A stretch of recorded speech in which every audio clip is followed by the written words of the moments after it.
In this exchange, Ms. Ross presses FBI Director Kash Patel on the integrity of personnel decisions within the Bureau. The line of questioning highlights allegations that political considerations have influenced hiring, firing, and case assignments under Patel's tenure, raising serious concerns about adherence to the law and institutional impartiality.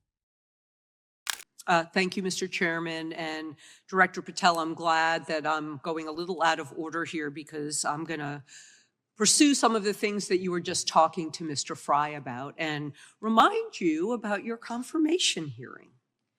At your confirmation hearing in January, you said under oath, and I quote, "There will be no politicization at the FBI. There will be no retributive actions taken by the FBI should I be confirmed." And in your written response to the Senate questionnaire, you said, I quote, "Personnel decisions shall be based on performance and adherence to the law. And every FBI employee will be held to the absolute same standard and no one will be terminated for case assignments." So I want to just go through a couple scenarios with you to get a sense of whether you think these are examples of politicization of the FBI or making decisions based on the performance and adherence to the law. So, first question. Would hiring FBI agents, analysts, and supervisors from only one political party being politicization of the FBI or making personnel decisions based on performance and adherence to the law? We don't ask FBI people, applicants, where their political parties are. Mr. Patel, do you ask FBI applicants who they voted for? The FBI does not. Are you aware that in the lawsuit that Mr. Driscoll filed against you and the FBI, he was asked who he voted for? Since that lawsuit has been filed, that's ongoing litigation, I'm not able to comment. Well, but it also means that you just said that what happened in his situation didn't happen. So we will go on to the next question. Let me ask you an even easier one. Does firing agents for working on the cases that they were assigned to and that the president didn't like, is that politicization of the FBI or making personnel decisions based on performance and adherence to the law?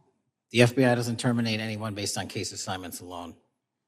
Has the FBI ever been sued by somebody who felt that they were terminated based on case assignments? In the entire history of the FBI, I'm sure they have. No, since your tenure. I'm sure there's ongoing litigation. Yes. In fact, there is ongoing litigation. And in fact, people have been asked who they voted for. And in fact, you are running an FBI for the President of the United States rather than the people of the United States, because my questions were not hypotheticals. They are the things you have done during your tenure. And according to a lawsuit filed last week by long-term FBI agents, you fired former acting director Brian Driscoll.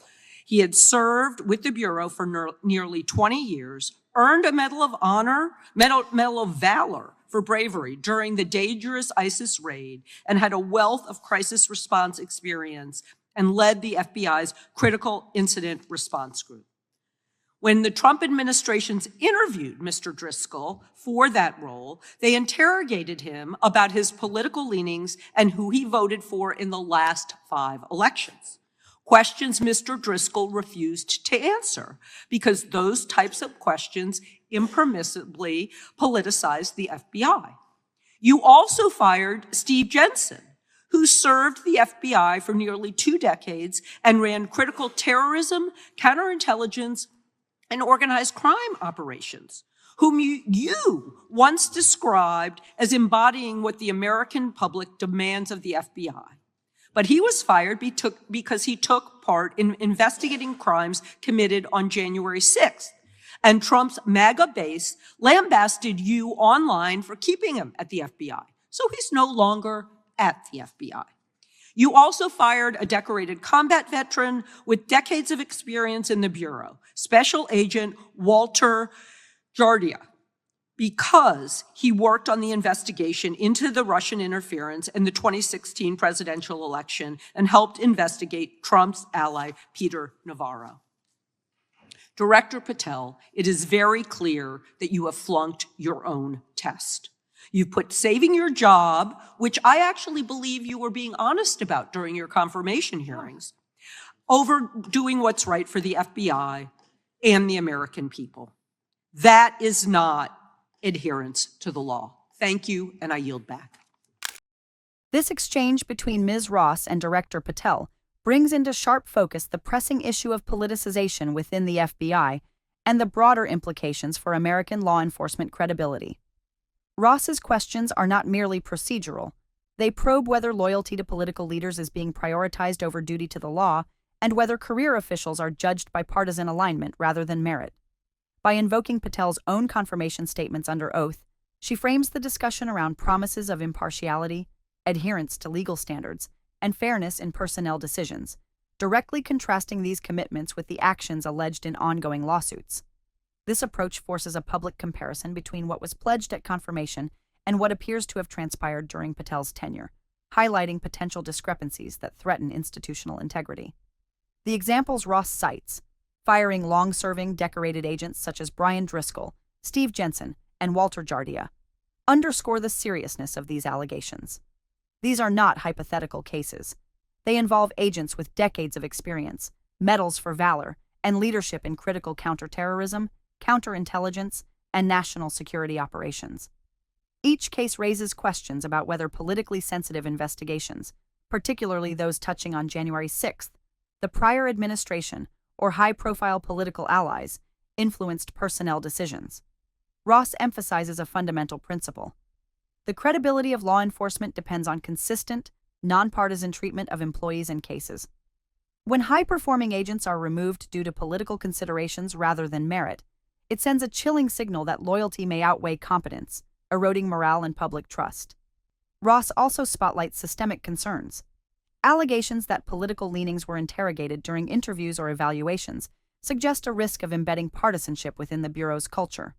If career advancement or job security depends on political alignment rather than skill, experience, or adherence to the law, the independence of the FBI is compromised. This undermines the Bureau's ability to conduct investigations impartially and threatens the broader principle that law enforcement must serve the public rather than a political party. Such practices risk creating a precedent where agents may self-censor or avoid politically sensitive cases, further weakening accountability and impartiality at the heart of the justice system. Taken together, this exchange illustrates the consequences of blurring the lines between politics and law enforcement. Ross's line of questioning reflects the public's expectation that institutions like the FBI remain neutral, evidence-driven, and independent from partisan influence. Public trust is fragile, and when political loyalty supersedes professionalism, the impact is immediate and far-reaching. Credibility erodes, investigations are perceived as biased, and citizen confidence in the justice system diminishes. By drawing attention to concrete personnel decisions and ongoing litigation, Ross demonstrates how leadership choices reverberate throughout the agency, shaping culture, priorities, and public perception. Ultimately, the Ross-Patel exchange is more than oversight. It is a call to uphold the principles of impartiality, professionalism, and accountability in one of the nation's most critical institutions. Law enforcement must operate without political interference, reward merit and integrity, and uphold the law equally for all Americans. Ross's questions serve as both a warning and a guidepost. Without consistent, evidence-driven leadership, the FBI risks losing the trust of the public it is sworn to protect, emboldening political influence and eroding the rule of law. Maintaining the Bureau's independence is essential not just for operational effectiveness, but for sustaining democratic governance, public confidence, and the principle that justice applies equally, without favoritism or fear. The exchange underscores that institutional integrity is not optional. It is a fundamental requirement for the safety, stability, and credibility of the nation.